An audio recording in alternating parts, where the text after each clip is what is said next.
Hey, our ALT Academy students, happy Wednesday. It's April 22nd. Mr. Jason here. So glad that you guys are all watching through our Academy Facebook page and different venues like that. We have an exciting day today. I hope everyone, first of all, is staying safe.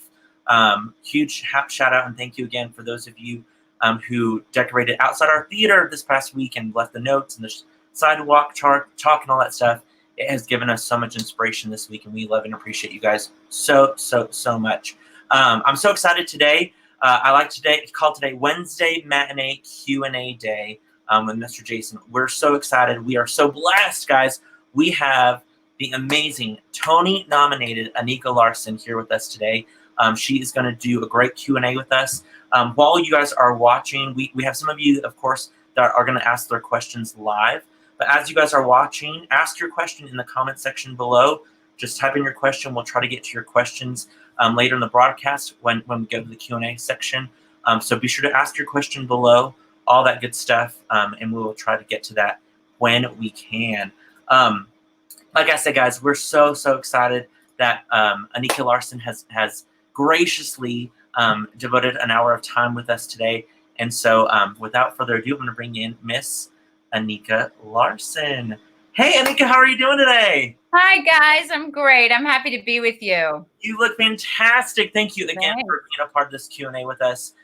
We in fact, I didn't get to tell you this beforehand, but we just we've been trying to do a lot of online classes and putting out there some dance lessons and Zoom meetings and different things like that. We just had to do our announcement about an hour ago that we had to postpone our summer show. We were supposed to be doing Newsies this summer that we had to postpone, so we just made that announcement. We have a production of Anne and Green Gables that was a week away from opening, and it's still kind of in a holding pattern. So our kids are just jumping at the bit to do something creative, and so we appreciate that you agreed to do this Q&A session with us today. Well, all of you guys out there who are dealing with some disappointment right now, you can think of it as part of your training to be a professional actor, because there's lots of disappointment in the business. So you're being super professional right now with having to deal with this. True, very true, very true. I love that. I love that. And as people are watching, I've already seen some comments. Yes, Academy parents, alumni, anyone who has a question, definitely ask away, and we'll try to get to that later in the broadcast. So Anika, first off, can I ask where are you and your family? Are you guys doing okay? We're great. We're at home. We live in the suburbs of New York City. And so fortunately for us, I don't know how people are doing this in an apartment in Manhattan with this, if you have kids, because I have two little boys who are 4 and 3. And so we have space and we have a trampoline. I think that trampoline alone is going to get us through this time, because at 4 and 3, their default setting is bounce. So sure. Yeah, for sure. We put them in there, we zip them in, and they bounce for literally hours. I love it. So we're good. We're safe. We're healthy. We're staying self-isolated. It's definitely a hub of coronavirus up here. There's a lot of it. So we're all being real smart and real safe. Flatten the curve. Yeah, same here in Amarillo. We have a slogan, all in Amarillo, where everyone is definitely staying home. Have you ever been to Amarillo? I have not. I have toured through Texas a bunch of times, different cities, but the ones you'd expect, Dallas and Fort Worth and Houston and Austin and San Antonio. Gotcha. That's it. Yeah. Well, our community theater, we were established in 1927. So we are one of the oldest continuously running theaters. And then our academy here, we have almost 700 students in our academy, age range from 3 all the way to high school, tons of different classes with vocal, dance class, acting classes. I know most of our musical theater kids are tuning in right now and watching, and we would love to hear, your story, your how you became where you are in your career path and how you got here. Sure. Well, I have 9 brothers and sisters, and 6 of them are adopted from all over the world, different races and countries. So when I was growing up, my family was like a little bit famous in our town. Like everybody knew the Larsen family, but they didn't know my name, because I was one of the Larsens. Because with 10 kids, like, how do you learn all their names? You just don't. So no, I wanted everybody to know Anika, and I was desperate for attention. And when I figured out when I was maybe 4 or 5 years old that I could get attention by singing, I kept doing it louder and louder and louder. And my parents would have a Christmas party every year. And my mom thought we were the multicultural Von Trapp family. If you've ever seen that kind of music, you know how they sang at the party that they threw at the house. So my mom every year would have us perform at the Christmas party, and we would do like group numbers and duets and trios, but I always got a big fat solo, and I was more excited about that solo than Christmas presents. October, I would start thinking about like talking with my mom about what should be my song this year. And so that's really where I got the bug for performing, and really where I started to love singing in front of people. And Annie, the musical Annie, was huge at that time, and I wanted to sound like Annie. I wanted to belt like Annie. And Whitney Houston was huge when I was young. So I wanted to sound like if Whitney Houston and Annie had a baby. I have spent my life trying to sound like that baby. And so my father is the only one in my family who actually likes theater outside of like stuff. The rest of my family comes to theater I'm in because they have to. But my father also just loves theater and sees theater that I'm not in. And he told me once that at any show that toured, I'm from Boston or just outside of Boston. He said, any show that tours through Boston, if you want to go see it, I'll take you. And so we would ride the T, which is what we call the subway in Boston, into the city, and we would go see a play, a musical usually, and then ride all the way home. And we would talk about it all the way there and all the way back. And it's really maybe the most magical memories of my childhood, partly because it was fostering my love for musical theater, but also it was one-on-one time with my dad, which when there's 10 kids, that's hard to come by. So I really, through all of those times, really started to obsess about musicals. And by the time I was in high school and I saw Les Mis when it came through town, Sure. just hooked. And but I was scared. My high school had a really great drama program, and they were so good, and I was really intimidated by how good they were when I was a freshman. And so I chickened out and I didn't audition for anything. And then my father finally said, Anika, you got to take drama class. Just take drama class. And then maybe you'll start feeling more comfortable in that crowd. And I did my sophomore year. And then I just started doing theater throughout high school and really, again, just really loving it. I always knew I could sing and I felt comfortable singing in front of people, but I really felt uncomfortable acting. And I just knew, I often just didn't feel right on stage and I didn't know how to fix it. So I just thought, well, I don't want to do it then. But then through doing those plays, I started to feel a little bit more confident. So I thought, well, I want to go to a college with a good theater program.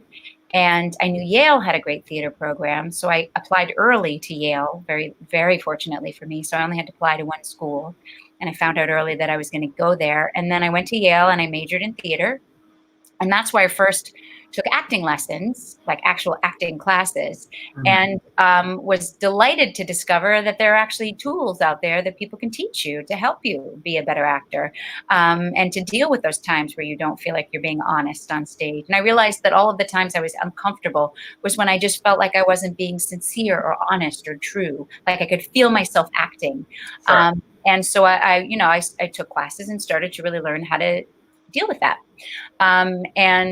So that gave me the confidence to go to New York City and try, because I was always very pragmatic. I always had a sense of like, I know how hard the business is. Everybody talks about how hard it is to be an actor. And why would I be lucky enough to win the lottery and be able to do the thing I love to do for a living on Broadway?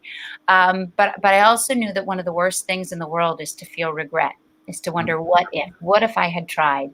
And so I thought it would be worse to say what if than to try and fail.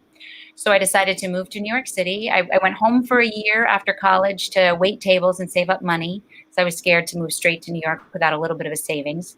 And then I moved to New York and I just started auditioning for anything and everything I could. It's different nowadays because that was the fall of 1996. And so we didn't have the internet back then like we do now.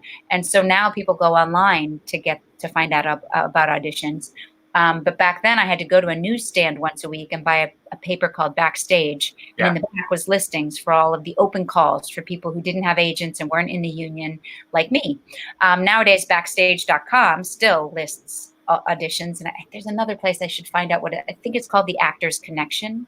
But there are other places. I'm sure a Google search would help you find that. But so I just, anything that I was even remotely right for, and this is something I would suggest for people out there who are thinking about starting, is I auditioned for anything and everything I could, even stuff I wasn't super interested in, because it was easier to audition for stuff I didn't really want very much. Then I didn't get so nervous.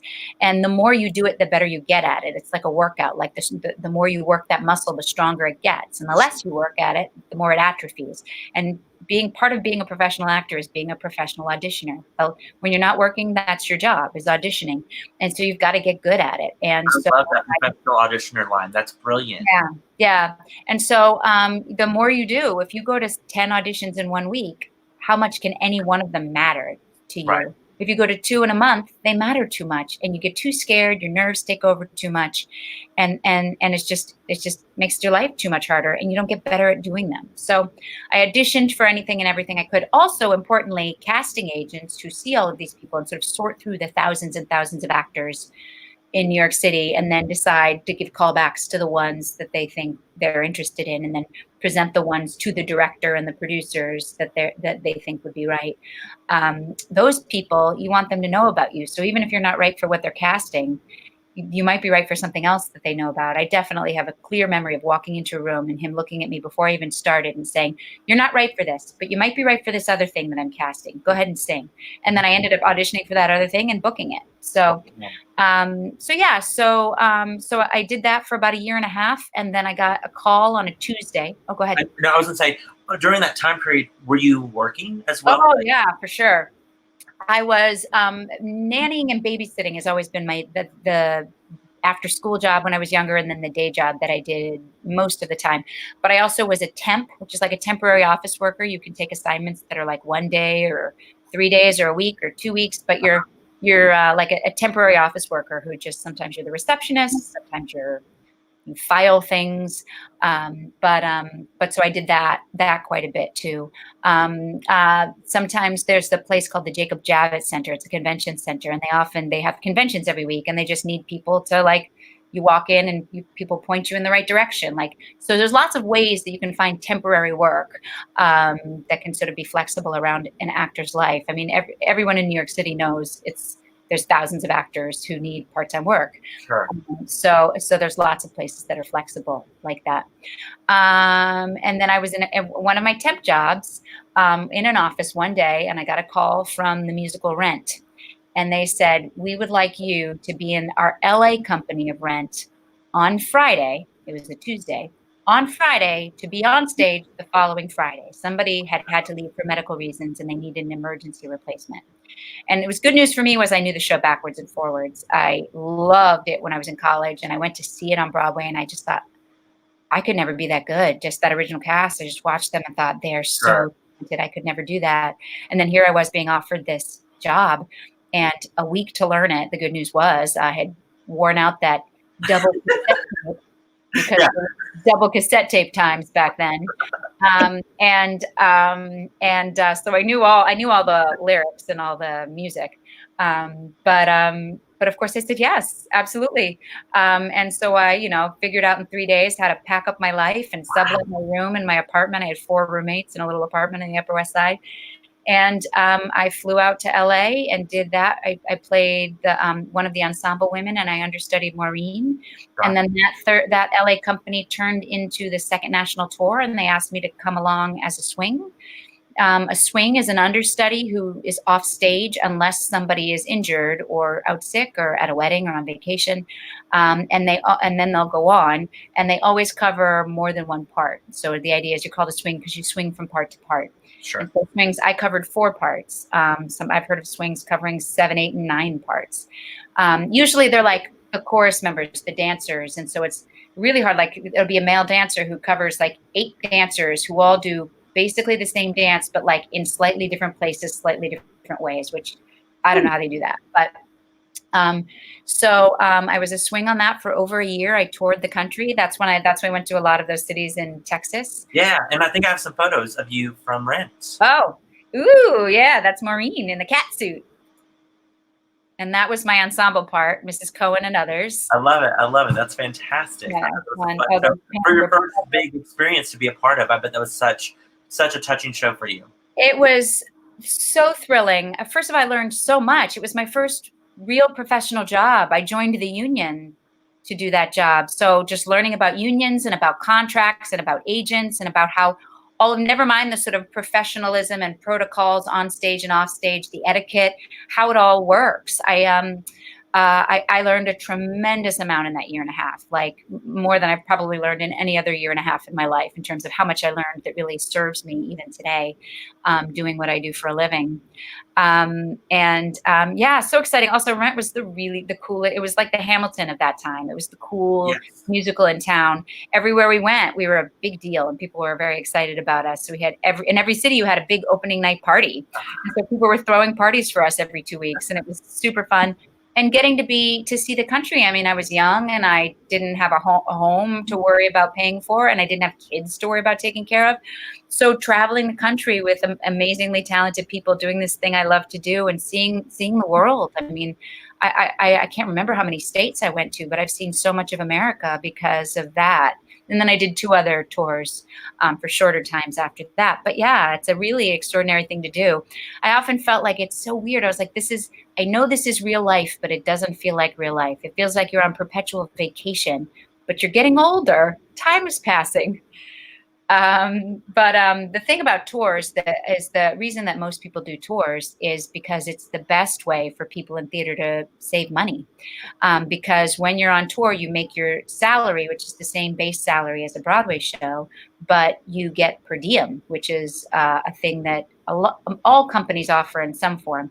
If your boss asks you to travel for work, they'll give you a per diem, which means per day in Latin, and it's an amount of money that they give you per day, although ours was per week, to pay for your food and your shelter. So for your hotels or your food, your boss will give you per diem. So our union had negotiated that the producers would have to pay a per diem for us every week. And if you were smart with your money, you could easily live off your per diem. So then your salary went straight to the bank. Wow. So I know lots of people who bought a New York City apartment because they were on tour for a few years and came back home. And yeah, so it's really one of the few ways that just everyday actors can make enough money to really save up some money. So it was an extraordinary experience. And then I came back to New York and they asked me to be a vacation swing in the Broadway company. So just for 2 months, they had a lot of people who were leaving for different reasons for vacations and stuff. And they just needed extra help in the building because every part in a Broadway show, every character you see on stage has at least 2 understudies. One is not enough because what happens if one of them goes on vacation and then there's only one person left in the building who knows how to do it? That's just not enough coverage. What if they break their ankle? What if they're sick? What if something happens? So every part has 2 understudies, whether it's an understudy who's a swing off stage or it's an understudy who's in the ensemble who understudies a lead. So I did that for 2 months and then I looked around and I was like, all right, I'm a Broadway actor. Who wants to hire me next? Crickets. For 2 years. Oh, 2 years. 2 years. I didn't work again in theater in a way that paid me enough money to live, or even close to it. I still did do lots of small theater projects, and I so encourage people who are early career, say yes to anything you're offered because first of all, every experience is like taking a class for free. And every director is like a teacher, whether they're good or bad. You'll learn a lot from them. And then the relationships you form with those people. So many of those people will go on to have careers in the theater, whether they're doing what they were, they might be acting in that play and then eventually be a producer or a director or a marketing person or whatever. But they'll remember you. And if you were great to work with, they'll remember you and suggest you for stuff later on in your life. Or they just might be a really great friend that you still have 20 years later, So it really is about building community in this city. It's the theater community is a very small village within this giant, there's 9 million people, I think, in New York City. And then there's this small village of theater people who all really know each other and are accountable to each other. And it's karma works. Like if you're not good to people, it gets around and it gets back to you. And we all know, every one of you watching, how collaborative it is, right? How much it's a group effort. An author can go out into the woods to a cabin and write a book and come away with a book. But it takes at least 75 people to make a Broadway musical, at least. And so if you're not good at playing well with others, if you're not a good team player, you're just not going to keep getting hired. And so the nice thing about that is that really, for the most part, people on Broadway are nice. People at Broadway are kind, even the ones in positions of power, because they know, I know you guys know, if you've had a teacher or a mentor or a parent, anybody, if they're being kind to you, they get the best out of you, right? Somebody's yelling at you, it doesn't bring out your best work. It doesn't get your best work. It just doesn't. And especially in a world where what we're asked to do is sort of bare our souls, if you're not in a room that's kind and loving and safe, then you're just not going to do as well. So everybody knows that. So, nobody, directors, music directors, choreographers, producers, none of them do people keep working with if they're not kind. And of course, there's always exceptions. But when I see on TV or film when people are like, a director is being terrible to somebody, I'm like, it's so rare. It's just so rare. It's almost never like that.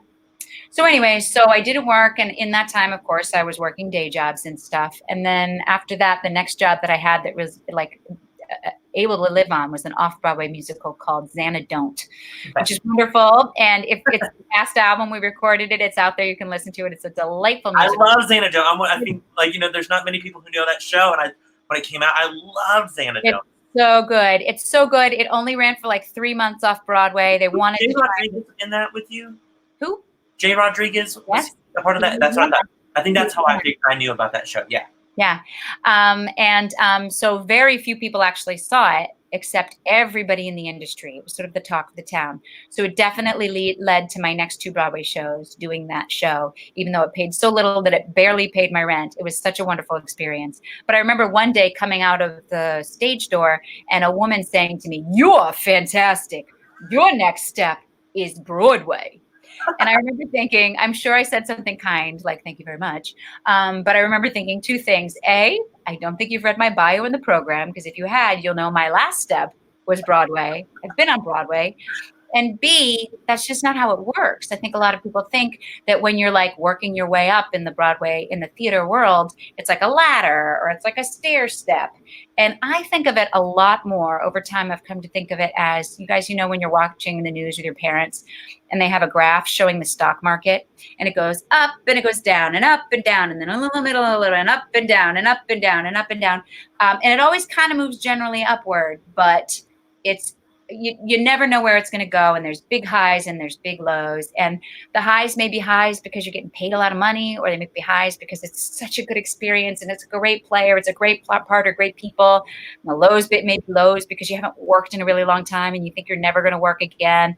And in the middle, it might just be, yeah, it's a fine job, I need it to keep my health insurance, and that's the life. And so really, that's been for over 20 years now, that's been my life. It's like the NASDAQ of theater, is just riding that wave, and some great experiences and some not great experiences, mostly wonderful. And then the reality, the like hard, the stresses and the anxieties of not knowing when the next job is going to come and how I'm going to keep my health insurance, and losing parts I thought I had, losing parts I did have,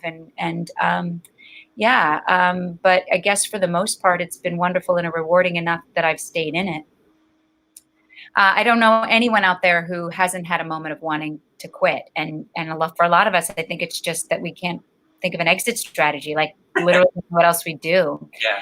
And then about 6 years ago, I did a musical called Beautiful, the Carole King musical.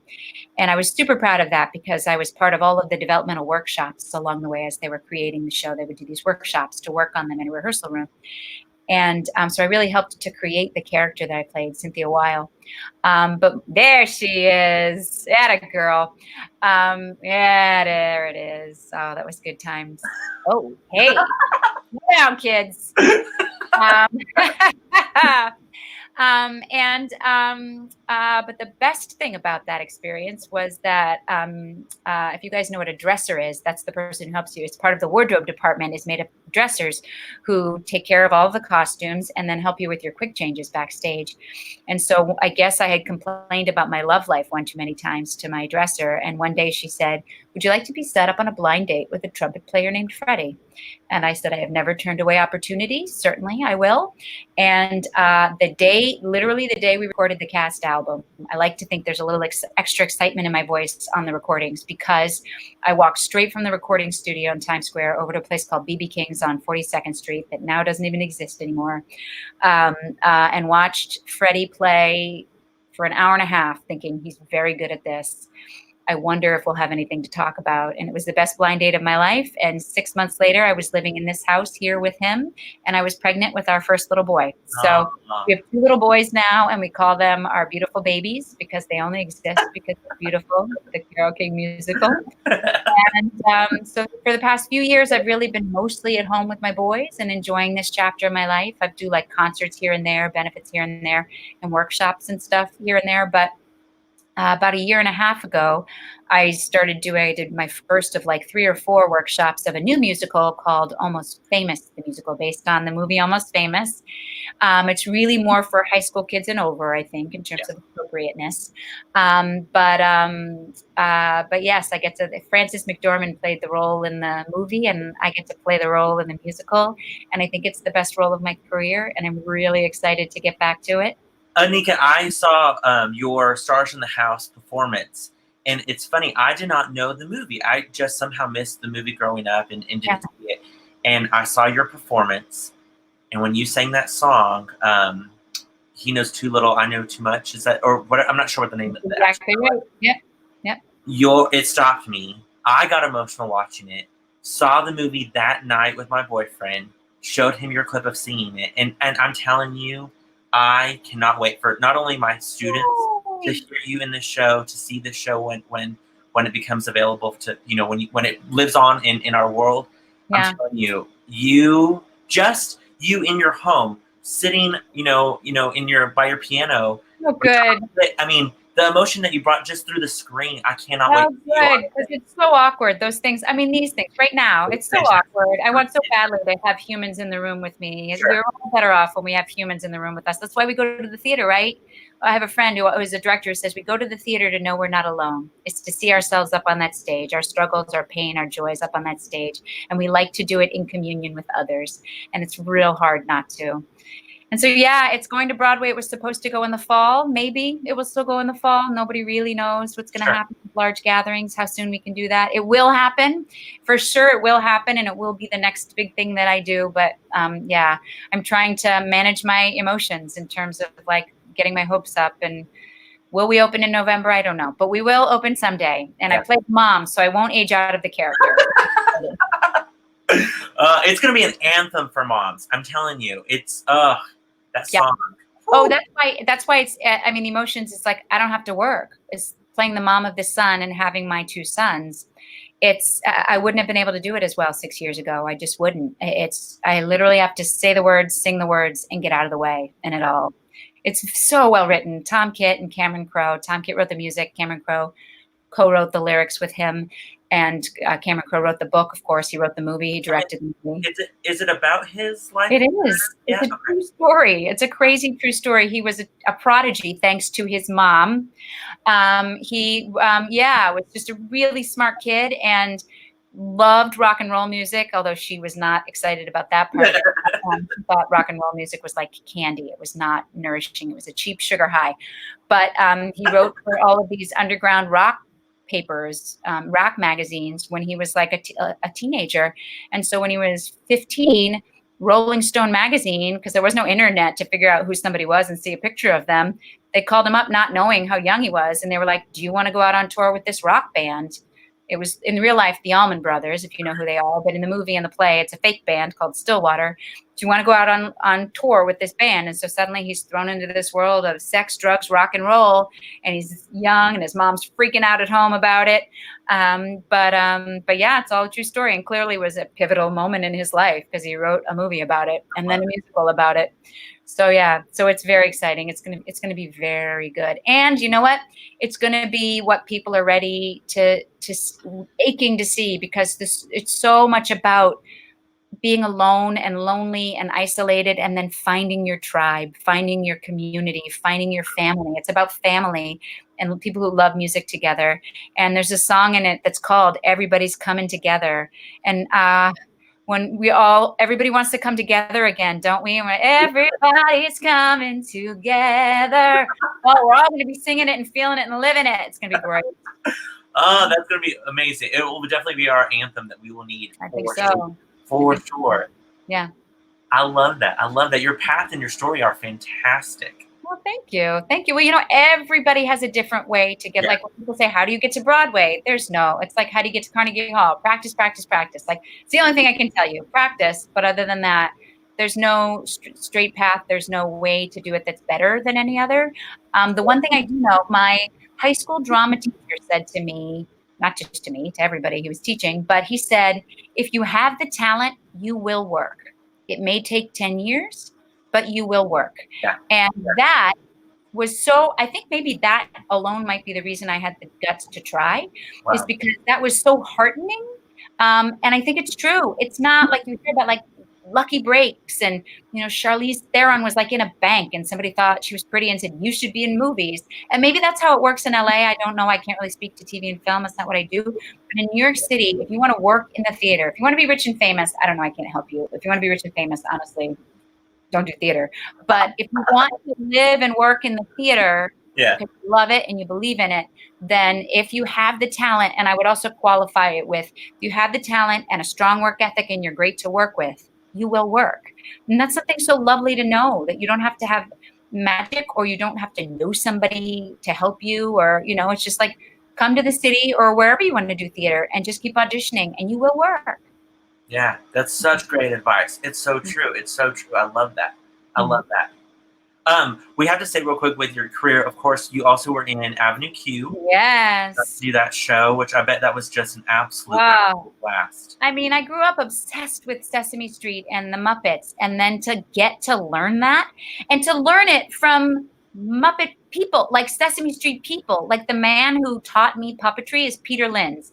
And did you guys see the movie? If anybody saw that movie, God, what's the actor's name? But the latest Muppet movie with, I think it was Amy Adams in it, and the tall guy on How I Met Your Mother, that one.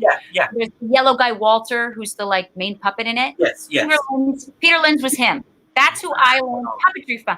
And I got paid to learn from him. God. That was my job, was getting to learn how to do it from him. I don't know if you guys heard about just recently, they did Elmo Has a Play Date on PBS Kids. So because they wanted everybody. So there's a picture of him in the New York Times. I'm trying to fit in here, where he's puppeteering Ernie. And I'm like, oh, that's Peter. And he's being Ernie. Yay. So I mean, the times that I've been able to learn something cool and new for work, like in Xanadu, I did Xanadu on Broadway, and we all had to learn how to dance on roller skates. That was awesome. Also, so many tears shed because I wasn't getting it, and was so scared. But then it clicked and I got it, and I was dancing on roller skates on Broadway. And come on, there it is. We don't have on there, but Carrie Butler does. Yes, absolutely. That's me. That was me as the lead. On tour, right? Yes, I was an understudy, but where did you find that picture? Will you send that to me? Yeah, I will. I've done my research for you, Miss Anika Larsen. I didn't know there was a picture of me in that. I'll send it your way after this for sure. That's fabulous. And I love that you have you're the only person in the world that can say you were an original member of Xanadu and Xanadon't. So weird. My mom, when I told her that, she was like, "Your business is weird, Anika." And I was like, "Yeah, you're not wrong. You're not wrong." Yeah. And then the other ones, I did an off-Broadway musical called Miracle Brothers, which if you have a picture of that, I'll be stunned because I don't know. Give me a little time. I know. But it was the Vineyard Theater, and it was just sometimes you have the most magical experiences working off Broadway, where it really is so little money and everybody's there just because they believe in it. But it was set in Brazil in the 1500s, and everybody got to learn. My character didn't do it, but I still got to go to the lessons to learn capoeira. Do you know what that is? No. You guys don't know what it is. I'm saying fall down the YouTube rabbit hole of watching capoeira. It's spelled Capoeira, and it's a Brazilian martial art dance.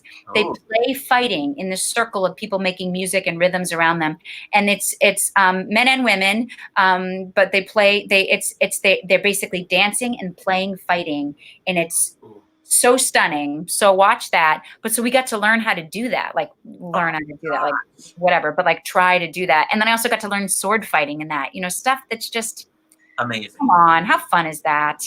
And then you were also in All Shook Up. I was. Right? Like backstage, yes, or at the party or something. Yeah, I think it was at the party. I was trying to find a photo in the show. She's right there. She literally just called me today and did like a check. We both have kids. She's all the way on the right. She was the lead. I was her understudy, and she called me today, and we had a little chat about having kids in pandemic times and how we were hanging in there. She was just about to open in Mrs. Doubtfire on Broadway, and now they're just waiting till Broadway comes back. So yeah. Sure. Wow. Okay, are you okay with questions now? Questions. We want to remind anyone that's watching, if you have a question for Anika Larsen, ask a question in the comment section below. We're going to bring in one of our actors, one of our students. This is Ethan Worsham. and he's a junior in our program. And he is about to, he's done many shows with us. He's about to go off, and in fact, he had some summer programs that sadly got canceled at University of Michigan and different places like that. He has a great question for you. Well, hello, Anika. My question is, what did you look for when choosing a college theater program, and what do you think people should actually look for? I didn't know a whole lot when I was looking. And again, there wasn't the internet, so I couldn't just explore. And so I didn't even know that conservatory programs for college students existed. And I think I'm personally better off for having not known that. I'm of two minds about it because so you sort of basically have the options of you can go to a regular college and get like a liberal arts education and then major in theater, which I personally am a proponent of. I think everybody's different, so I wouldn't say for everybody, but I think that the more well-rounded an education you get, the better off you are prepared for the world. And the smarter an actor you are, the more you know about the world. And I think college, more than any individual a bit of information it teaches you or knowledge it teaches you, is more that it teaches you how to think. It teaches you how to diagnose, how to analyze, how to see, how to hear, how to learn in ways that you've never learned before. And I think that makes you a better citizen of the world, which ultimately is more important than how good you are at theater. So I would recommend that for, my own kids. But conservatory programs, which are programs that really mostly focus on learning your craft in the arts, and you can major in theater or specify that you're doing musical theater or singing or just you're a musician. They really do set you up for a career in the theater in a way that going to a liberal arts school doesn't. You really leave there with an audition book full of songs that you know down and have been, critiqued on by your teachers and are ready to perform really, really well. Your headshot and resume is all set. They've helped you with that. Most of them at the end have a showcase where they present you to agents, and you might leave school with an agent, which is so nice to not have to go to open calls. You just get a call from your agent and you've got an appointment time to show up, and you can get seen for things you otherwise wouldn't be able to get seen for. So if you're sure that's what you want to do, and you have to audition for those programs. So if you can get in, that means you're pretty fantastic. If you can do that, then that's pretty great. They can be brutal. They can be really hard. They can be very hard on kids and very I've heard lots of stories of unkindness, but I hope that's changing because like I said, like the business itself is not unkind. It doesn't seem to me like there's ever a need for anyone in this to be unkind because it's a play. It's called a play because we play. It's not the Pentagon. Nobody on a Broadway show, nothing we do in a Broadway theater affects world policy. Like the stakes are just not that high. Not that it doesn't matter, because I believe very wholeheartedly that the arts are critical, vital to a healthy society. But each individual show, each individual performance, each individual audition, none of them matter that much. There will always be another one. So I'm very big on tangents when I start talking about this stuff. I often go off into, but so those are your sort of first two big choices, is which kind of program, and you can apply to all of them, right? And then see what feels the most right and see what you get into. And then I think the other things you want to be taking into account are how close to home you want to be. I think that's a big deal. Finances are a big deal, of course. You want to stay in a state school. There's so many great state schools that have great. I taught for a year at SUNY New Paltz here in New York. And their program, they're still a regular liberal arts school, but their theater major, those kids leave with, I'm astonished with they leave with having had a class about the business of theater, and they all have their headshots and resumes and their books all set. So there are some programs that are, better off than others. My program at Yale was it was called Theater Studies, and it was a lot more about studying theater and not so much about like making you an actor who will work in the world. So it's really so individual. That was a very general answer. Did it give you any insights? Oh, it gave me plenty of insights. Thank you. Great. I love it. I love it. I think you can't go wrong. Like it might feel like, oh, this is a huge decision, and if I pick the wrong school, my life will end and I will never get where I want to go. And really, honestly, there's almost any college, like every college really, if it's an accredited, legitimate college, will give you the education that you need if you make of it, if you pursue, if you work really hard, if you make theater happen. In all colleges, you can direct your own show. You can find somebody to direct you in the show you want to be in. You can always do student-led productions. So you make of your education a whole lot of what it ends up being for you. So just, I think maybe take some air out of the tires in terms of the pressure on you to get that decision right. And also just sort of trust that, you'll apply to a bunch of places and the one that's meant for you will be the one that's meant for you. You'll know. You'll trust your gut. I always think, take a deep breath and think, like, what is my gut telling me? Imagine all the scenarios and which one feels the most right. And then that's the decision to make. And then no regrets, because it was what felt the most right with your most educated ability to decide. That's brilliant. I love it. By the way, Ruthie Fearberg, she's a friend of mine from Playville. She says, it's Jason Segel from the Muppet movie. Exactly. Thanks, Ruthie. We couldn't think of that. I love it. And randomly, Tom Allison. Hi, Anika. Long time no see. Oh, my God. We did Rent together, right? On tour? I love that. I believe I'm Facebook friends with Tom from a long time ago. I love that. Our next kid we're going to bring in is Caden Burns. Caden is a senior in our Academy program. Caden, Anika. Hi. So nice to meet you. My question is, did you have any idols in the Broadway community that you just idoled growing up? Sure. Bernadette Peters in the 80s. Huge. I mean, she was in all the Sondheim musicals, right? And that's my only regret so far in my life is that I've never been in a Sondheim musical. And I would do any of it. He writes such great women that I would do any of those roles. And then Patti LuPone was so huge when I was growing. I mean, they both still are, but yeah, Bernadette Peters was at opening night of Beautiful, and I have a picture of me with her backstage, and it's just one of those, like, is this real life moments? Like, if I knew this day was going to come when I was 14, my head would have popped off. So it's good I didn't find out, because then I wouldn't have been able to pursue theater with no head. But yeah, I've been pretty lucky that way. That's great. I love that. I'm going to bring up one of our comment questions here. This is from one of our alumni. Hi, Anika, odd question, but what is the Broadway sleep schedule like? I find myself staying up later and later the longer I've done theater, especially in college. Haha, and I was curious if that rings true in the professional world as well. Yeah, well, absolutely. We work nights, right? So if you're done working at 11, I mean, usually 10:30, 10:45, but if you finish working at, let's say, 11, then that's your 5 o'clock, what other people's 5 o'clocks in terms of what their bodies are. You've been up, you've been rev until 11.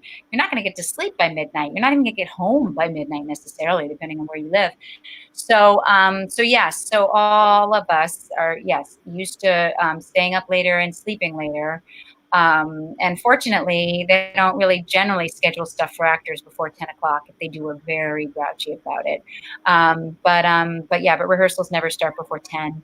And that's what makes it challenging to have 2 children who wake up at 7. Yeah, I can't imagine. They don't care about my Broadway schedule. They could care less that Mama's in tech rehearsal. 6:30, I'm ready to play.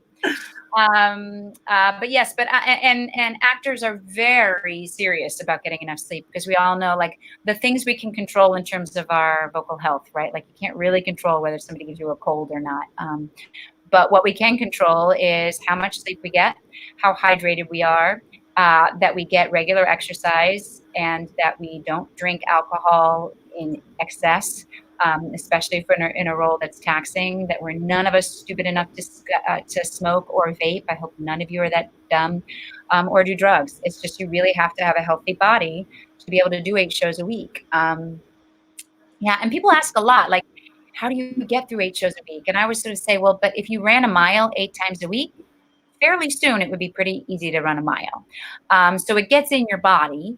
And then after you've been doing a show for a long time, you don't have to be quite so stringent about those things. But when you're first doing it, like the first, like during tech and previews and just after opening, I think all of us are much more careful about any of that. And, like, even if you go out to a loud restaurant or bar with friends and you don't drink because you have to be careful, but then you have to yell really loud to be heard.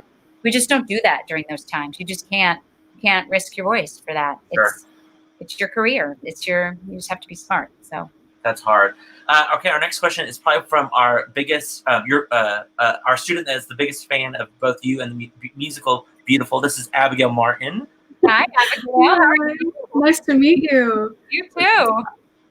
My question's kind of a two-parter, but I was wondering if you could kind of talk about like what the audition process or like the beginning stages were like for Beautiful, and also what would be some of your biggest advice that you'd give to someone looking to pursue the professional audition route? Sure. I think a lot of my advice I've already said and kind of lace into all of my other answers, but I'll talk about sort of auditions in general. And like I said, audition for everything and anything you can. Beautiful for me was different. I was in my mid-30s when it first came my way. I got asked to do a reading of it. Just like it's like a developmental workshop of it, and so I did an audition for it, and then there was another one and another one, and then there was a fourth one, and they recast me. And so, like we often do with disappointments in this business, you have to find a place of zen, a coping mechanism for you that helps you to get through disappointment and loss. So I let it go, and then my agent called and said the show is finally going to Broadway. They want you to come to final callbacks, and I was sort of bummed because it's like, what are they going to learn in 5 minutes of me in that room that they didn't learn in all the weeks that we worked together making the show? They know me. They know who I am. They know what I do. So I went in and I auditioned and was sure I didn't get it. And then on the ride home, I was so sad at the thought of losing this part that I had worked so hard to help create and that I knew would have been so great for my career, that I just thought, all right, I can't keep doing this. It's time to quit the business. I was 39 and I had always wanted a family, and there was no husband in sight and no babies in sight. And I was just tired I had made very little money the year before, and I was just tired of, it just feels sometimes like a masochistic way to live. And I thought, okay, well, maybe this isn't for me. Maybe my streak of luck has run out.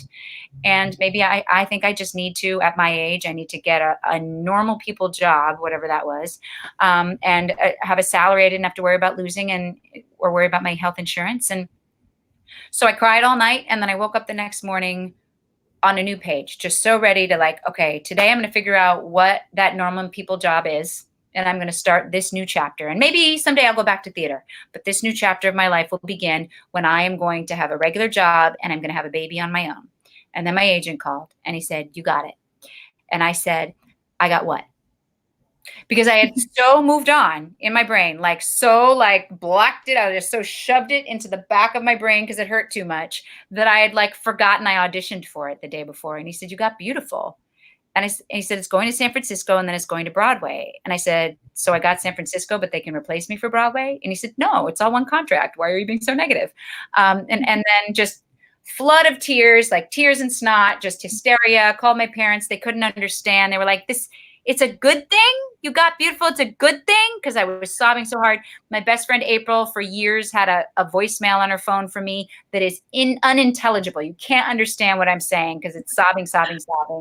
And then it led to, as I told you guys, all of these great things for my career and my finances, and then to my husband and my babies. And it sort of turned my life around. So that's a very dramatic answer to how the audition process went for Beautiful. But auditions in general don't usually go like that. If you're early career and you need to go to open calls, then usually you show up and they want to hear something that's yours. They want to hear a piece that's yours. Let's just assume we're talking musical theater because that's mostly what I do. Because they're sifting through so many people, it's always at an open call, way more people than they can handle in a day. You never get to sing a full song. They'll ask you to sing 32 bars or 6 bars, or even one time I was asked to sing 8 bars. And I was like, all right, I'll sing 8 bars. That's like half a sentence. Yeah, so you'll come in and you give your, it's always in a rehearsal studio. I see in movies and TV and stuff, sometimes they audition on Broadway stages or just stages. And I've never once auditioned in 25 years. I've never auditioned on a stage anywhere. It's always in a rehearsal studio in what looks like an office building in Midtown Manhattan. And so you walk your name gets called and you walk in and you bring your book over to the accompanist and you give it to them and you talk to him about what your cut is, what your 8 or 16 or 32 bars are going to be, and you agree on tempo, and you go to the middle of the room and you introduce yourself, or they'll have introduced you, and then you sing, and then you hope they want more from you, because if they like you, they want to hear more. So they might hear another song, or they might want you to do something that they have right there, or that they asked you to prepare from their show. So you might sing a song from their show, a clip, like a snippet of a song from their show, or a scene from the play, and then the longer they keep you in the room, the better off you are. And then sometimes right there they'll say, we'd like to call you back, or sometimes they call you later, or sometimes you don't ever hear from them again. And then callbacks are just sort of repeating. Callbacks generally are always their material and not your material. And like for the musical Rent, I think I had 6 or 7 callbacks. They were sort of infamous for having a ton of callbacks. Usually it's not that many, but sometimes. And then sort of the further along you get in your career, well, then you get an agent who then gets you the appointment. And if you have an agent, generally you don't go to the first round of auditions where they're just sort of weeding people out, because by that point in your career, usually the casting directors know who you are. And so you get to sort of join the callback level. At this point in my career, because I've been around so long and people tend to know me well enough, that often, most of the time, I'll make it to final callbacks, which just means like the actual director and producers and writers are in the room. And it's all the same thing. As you walk in, you say hi, you do your stuff, and you leave, and you hope that they want to hear more from you.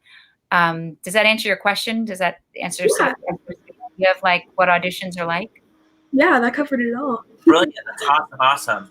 And I know we have about 10 minutes left, so I'm gonna try to go quickly through some of these comments and questions. I think Jocelyn Graham, I'm gonna go ahead and unmute yourself, Jocelyn. I think you're muted. Hello. Hi. How are you? I'm great. You? Good. I'm great. Okay, so my question is, was bringing Cynthia to life difficult because it's a real person, or was it easier to like pull from like? Yeah, look at you, Jason. You're unbelievable. That's Cynthia Weil in me. Oh, I love that picture. I think that picture was taken on my phone. Anyway, doesn't matter. That's a great question. Well, so I had it easier than Jessie Mueller, who was playing Carole King, because way more people know, everybody knows who Carole King is if they're coming to that show, but like way more people know who she is, what she's like, and how she sounds. But there's not really a whole lot of video out there, and Cynthia Weil doesn't sing. So I didn't have to worry about sounding like her or being like her. And especially like that Cynthia Weil is Cynthia Weil today, or 5 years ago. But I was playing Cynthia Weil in the 60s. And so I was desperate to find video of her back then. And there just really wasn't any. I could see pictures of her back then, and she was very stylish, which meant I had fabulous costumes. But so I didn't have to worry about, or not even worry about, I just didn't have to think about, because it would have been a fun challenge to think about, how does she talk? How does she move? To be like, look at you. You are unbelievable. We have to work together in the future. Yeah, those are all my costumes, not all of them, some of them. So ultimately, at the end of the day, I did, of course, a lot of research on her to find out what I could about her. But I think in theater, for the most part, you're cast as a character because the essence of you is the essence of that character. I mean, like the actor Daniel Day-Lewis is somebody I always think of, who's like totally transforms himself for each part and is so completely different. And he can do that because people know who he is, and he's so famous and he's so talented that like people just trust him as something so outside the box for him. But I think generally it's like, no, the essence of Anika is the essence of Cynthia Weil. So they didn't want me to really do anything sort of crazy or different to be my version of Cynthia Weil. So at the end of the day, after sort of doing all of the research that I did to sort of know as much as I could about her, I let that be in me and in my brain and something I knew. And then I just played her as if she was the character on the page, because like as if she was the character in the play who was the character Cynthia Weil. Because even if the 2.5 hour play, even if it was literally only one person on stage talking about themselves for 2.5 hours, you still can't understand a whole human being in 2.5 hours. So if there's a bunch of characters you need to learn about in one play. You can't learn everything about all of the three-dimensionality of Cynthia Weil. So you have to distill her into an essence of Cynthia Weil. And so I was playing that essence of Cynthia Weil, which of course, if you know Cynthia Weil, leaves out so much about her. It's so funny because I just had the moment of realizing that this chair that I'm sitting on is a rocking chair. It's one of those glider chairs to rock a baby. I got pregnant while I was doing Beautiful. And Cynthia Weil was the first person after my mother to buy a present for us off of the baby registry, and it was a chair. So it's fun to talk about her in this chair. That's so cool. Yeah, she bought us, and a big ticket item too. She didn't. She said, because she wrote rock and roll music, so she said, think of me when you rock and roll your baby. Cynthia. But yeah, so then I just really played the Cynthia Weil that is in the musical Beautiful. So that at the end of the day, I just was sort of approaching it as another character.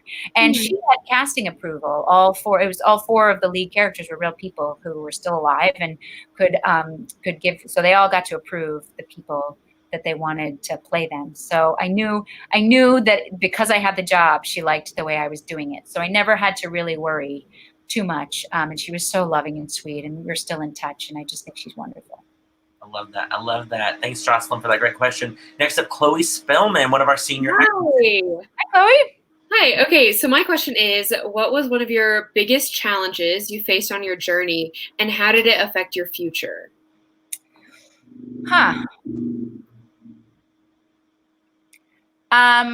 It's always so hard because you're like, that's such a big question, and what's the best answer? And I always think at times like that, just the first thing that comes to your mind, just that's the answer you should give. One time I had a particularly bad audition, and I got in the subway on the way home, and I looked across at me, and there was a guy wearing scrubs, like medical scrubs, and I just burst into tears. Hello. My cat wants to say hello. Sure.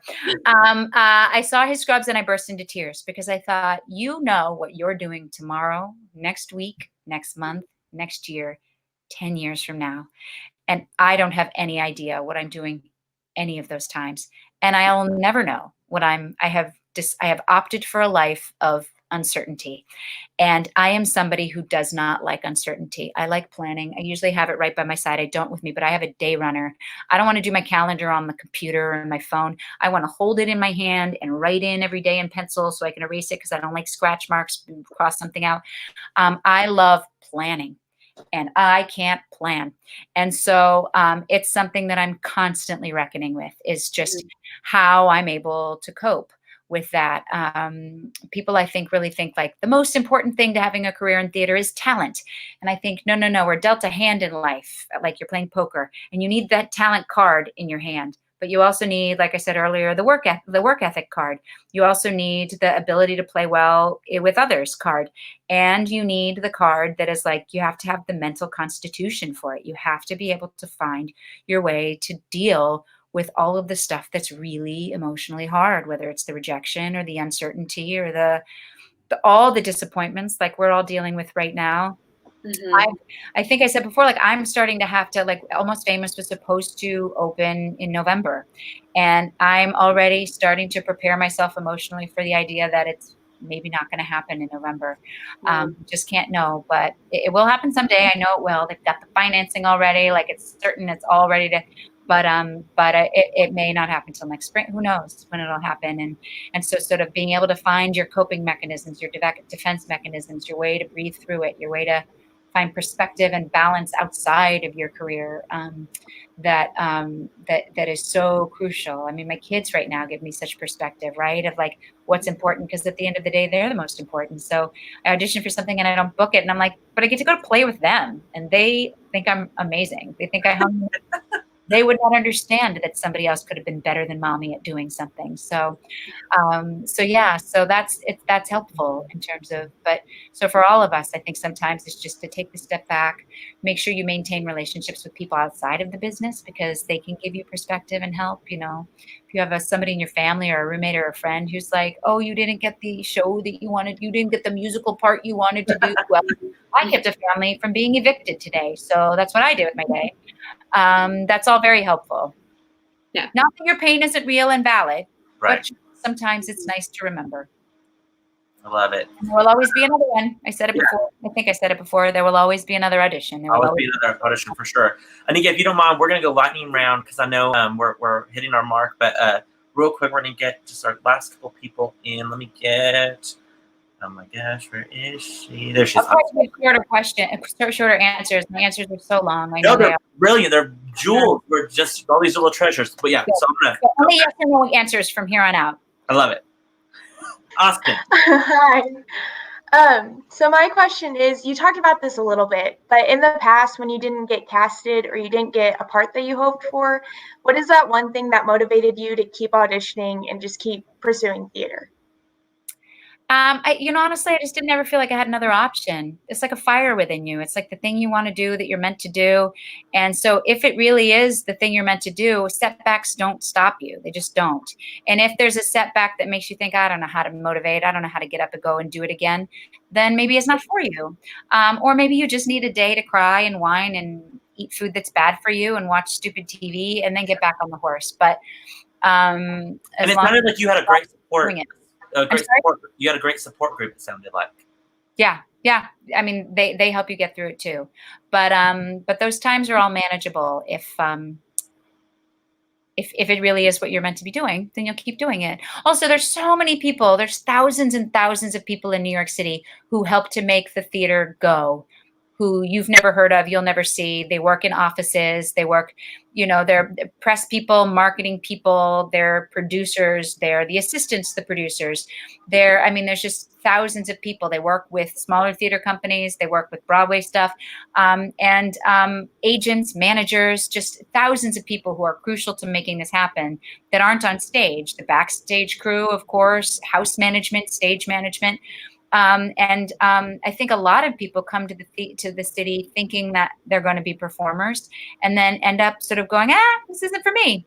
Either they didn't have the talent or they just have a constitution. Either way, but then they somehow get funneled into actually, I absolutely have a friend who did All Shook Up with me, and now she's an agent because she was like, I just want to keep doing this, and I'm really good at negotiating for my friends, so I'm going to be an agent now.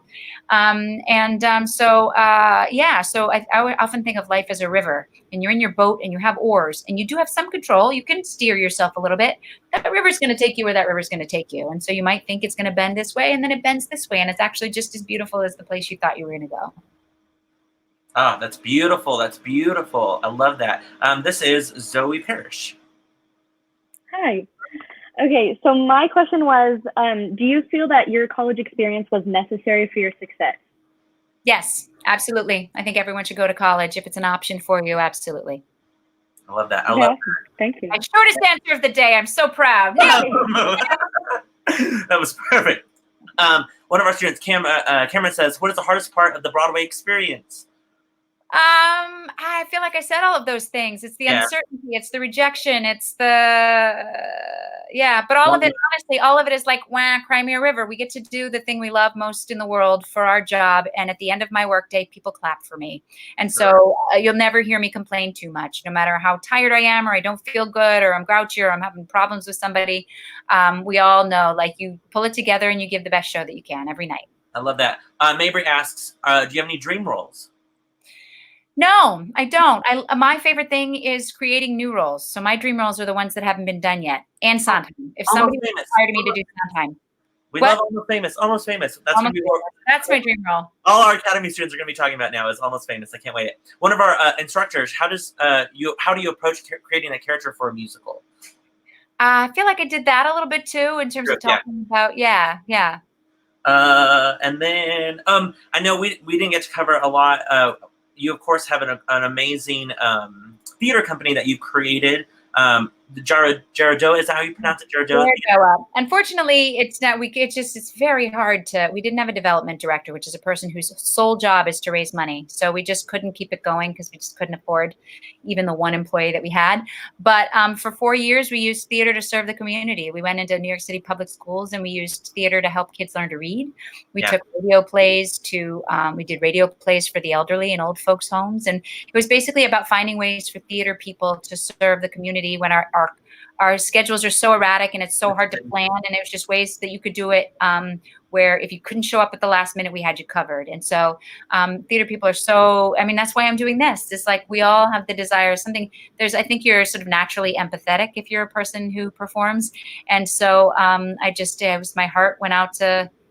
my heart really went out to all the people who are struggling and suffering right now, and all the people who are working so hard right now. And I just thought, well, what can I do to help? Well, you do what the thing that you know how to do best. Sure. And we'll all plug all the holes in the dam by doing the thing that we specifically do. And I thought, well, I can at least help with everybody out there whose shows were canceled, or the teachers who are trying to teach theater remotely. How do you do that? It's so hard. Well, at least I can shed a little insight about a life in the theater to people. I love that. We have 2 more questions. Maddie says, biggest tip for an actor transitioning from college into the professional world? Maddie's one of our alumni. I feel like I covered a lot of that, but I do think feel like agents are important. Yeah, agents are harder to get than jobs, though. Like it's also hard. You sort of, in terms of an agent, you need to be seen, and so that if you can do a mailing and send your stuff, your headshot and resume to all the agents. I've never really heard about that bearing fruit. They need to see you in something. So, and that's why I was doing a workshop of a show, and one of the women in the show had an agent. She said, I'll tell my agent you're looking for representation. And he was interested in me, and he signed me, and he's been my agent ever since. It's been over 20 years. So it's really like you just need to be doing stuff in the city, even stuff that doesn't pay. That was something that wasn't a real big production that didn't pay, but he happened to be there because of this other woman who was in the show. But yeah, of course, eventually you're going to get an agent. Eventually everybody has an agent who's working. Sure. And yes, they're very helpful and make life much easier. Sure. Yeah. Last question is from one of our younger students. This is Taylor Paige Henderson. And Taylor, go ahead and unmute your mic. There you go. And I brought her in because I wanted you to give her maybe some advice. She was in a unique position. Taylor is one of our students who she booked. She was about to be in The Bedwetter in off Broadway there with Stephanie J. Block and stuff like that. She went up to New York, and then this all happened on a hold. Wow. Taylor, I know you have a quick question for her. Yeah. What would be your advice for handling disappointment? Like, because all of this is happening, what would be your advice? Yeah. Well, first of all, like, let yourself feel it. It's so okay to be super bummed. That's a real bummer. I really do think that show is going to happen. It's going to come back, and not all shows are gonna. So I think that's nice to know, as I think that is pretty much guaranteed that's going to happen eventually. So that's exciting. And then, it's like what I said before, is to remember that, this is part of it. It's always going to be part of it, but that there's always another opportunity around the corner. And like I said, I think this one's going to happen, but there's always something else to do. And there's also always another way to feed the need to do theater and enjoy theater. It doesn't have to be a professional stage in New York. You can just get together with a couple of friends on Zoom, and you guys can all read a play out loud together with each other. Like, there's ways to perform for each other and with each other right now, and find those ways. Thank God for all of the technology that we have, right? Everybody's all talking about how in 1918, the last pandemic, how did anybody know what anyone else was doing in the world? They didn't. So at least, you can stay connected, and you can find ways to see theater, to watch theater, and to be doing it yourself and learning more about it. Yeah. I love that. Thank you. And honestly, Anika, you doing this for us today is helping our soul, just feed our creative spirit. We really I hope so. appreciate it. And I know we went a little over time, but I really appreciate it. We didn't even get to talk about your show, Shafrika. Is that yes, that's a whole other story. There she is. There's Shafrika. Yeah. Your time in Godspell. I had that ready. There's Sally and Julie. Yeah. And then, of course, we want to let everyone watching, all of our students, everyone watching, to go grab your album, Sing You to Sleep. That album is absolutely amazing. The theme that you picked for that was just fantastic. It's not like anyone else's, musical theater album out there. I think you really did a great job picking that theme and a niche that was needed on the market. So, thank you so much. I can definitely say from all of our Academy students, thank you so much for spending your Wednesday matinee time with us for this Q&A. We're going to go ahead and end the broadcast here. If you'll stay there, Anika, so I can say a proper thank you after as well. But all you Academy students, thank you guys so much for tuning in. Again, this was our Wednesday Q&A matinee with Anika Larsen. Yes, so thankful again, Anika. And make your plans now. We're already going to start planning to see Almost Famous. Whenever it comes, we will bring the kids. We will bring everyone out to support I'll you. do a talk back for you guys. Come and Oh, all right. Fantastic. We heard it here. That'd be fantastic. We would love that. Academy students, keep doing great jobs. Keep sending us your videos for alternative learning. Look at that on our website. We have those monologues that we'd love to see you guys perform in. Don't forget also there's a challenge from Alan Shankles to do your best Alan Shankles impersonation before our Thursdays at 3 event tomorrow. And then tune into our Alternative Places concert this Friday at 7 o'clock where the cast of Les Mis, our cast of Les Mis is going to join together to do that concert. So tune in and we will see you guys all at the theater hopefully soon, guys. We love you and miss you guys so much. We'll see you guys soon.